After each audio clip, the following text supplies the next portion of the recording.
if the principle of recognition of the inviolability of territorial integrity has been accepted, for example, from 1945, we could easily say that the dependent territories, the colonial territories, under French, British, Portuguese rule, would have continued to remain so.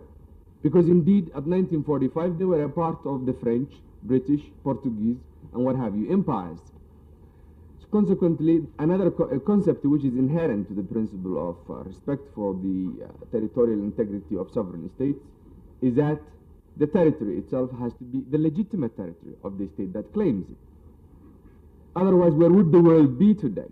Where would the whole of Africa be? A part of Portugal, a part of Britain, and a part of France.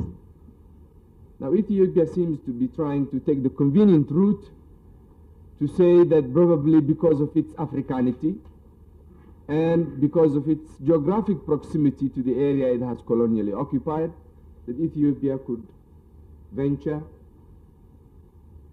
a claim to an exemption from such universal rule.